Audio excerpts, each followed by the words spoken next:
नमस्ते, मेरा नाम डॉक्टर रेखा है और जैसा कि आप जानते हैं कि मेरी चैनल पर आपको आयुर्वेद और भारतीय संस्कृति से रिलेटेड वीडियो मिलते हैं। तो आज का मेरा विषय ये है कि बच्चों में एकाग्रता को कैसे डेवलप किया जाए।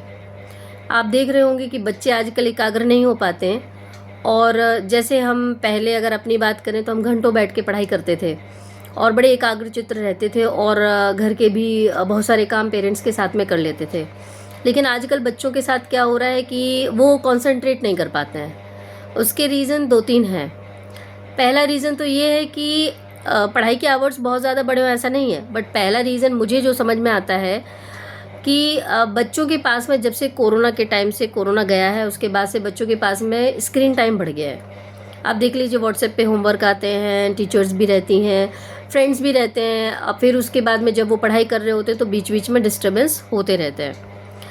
और दूसरी चीज़ क्या है कि पेरेंट्स की क्या एक्सपेक्टेशंस बढ़ गई हैं कि आप ज़्यादा से ज़्यादा जानकारी लीजिए। तो कोई टॉपिक विषय है तो उनको फ़ोन पकड़ा दिया और कहा गूगल से पूछ लो। अब वो गूगल करते हैं, उसमें वो अपने दिमाग को यूटिलाइज़ करते हैं गूगल की तरफ से। इसके बाद में फिर तीसरा क्या है कि आजकल हम चाहते हैं कि हमारे बच्चे बड़े स्टैंडर्ड मॉडर्न और इस तरीके के एनवायरनमेंट को फॉलो करें, बिकॉज हम सोचते हैं कि हमारे बच्चे पीछे ना रह जाएं। सो हम क्या करते हैं, बीच बीच में उनको पुश करते हैं, कई एक्टिविटीज़ करा देते हैं और ये सब चीज़ें। इससे होता क्या है, अल्टीमेटली क्या होता है, बच्चे कॉन्सेंट्रेट करना भी चाहें अपने किसी कार्य में तो बीच में डिस्टर्बेंस बहुत है। तो आपको क्या करना है, जो बीच के स्टिमुलस हैं सबसे पहले तो इनको जांचिए कि कौन कौन से स्टिमुलस हैं जब बच्चे पढ़ाई करते हैं वो आते हैं। दूसरी चीज़ क्या है कि जब वो पढ़ने बैठे, स्पेशली जब वो लर्निंग के लिए बैठे, तो माहौल बिल्कुल शांत होना चाहिए।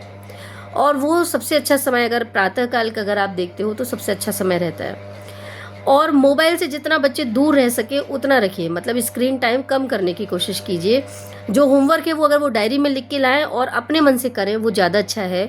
दोस्तों से अगर वो शेयर करना चाहते हैं तो वो किताबें नोटबुक स्कूल में ही शेयर कर ली जाए, रादर देन कि वो बार बार आके बच्चों को मैसेजेस करें और बीच में डिस्टर्ब करें। और मोबाइल चैट, फ़ोन चैट और ये व्हाट्सएप और ये सब जो है ना, इसको थोड़ा सा अवॉइड करने की कोशिश कीजिए। इसके इतने दुष्परिणाम है कि बच्चे का जो मस्तिष्क है वो एक तरीके से एकाग्रचित्त हो ही नहीं पा रहा है और हम सब परेशान हो जाते हैं कि हमारे बच्चों के नंबर कम आ रहे हैं, फिर हम परेशान होते हैं, फिर उनको डांटते हैं और ये कोई सॉल्यूशन नहीं होता।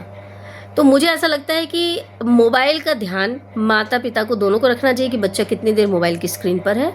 और ये छोटी छोटी बातें अगर हम एक बार ध्यान रखें, क्योंकि हम कई बार क्या होता है कि हम अपने काम में बिजी होते हैं पर ध्यान नहीं देते, तो इस चीज़ को ध्यान देते हुए देखिए कि आखिर बच्चा एकाग्रचित्त ना होने के कारण उसका मेन रीज़न क्या है, और आपको रीज़न पता चल जाएगा और आप उस पर ध्यान दे सकते हैं और आपकी समस्या का सॉल्यूशन मिल सकता है। इसी प्रकार के वीडियो आगे देखने के लिए लाइक सब्सक्राइब कीजिए। धन्यवाद।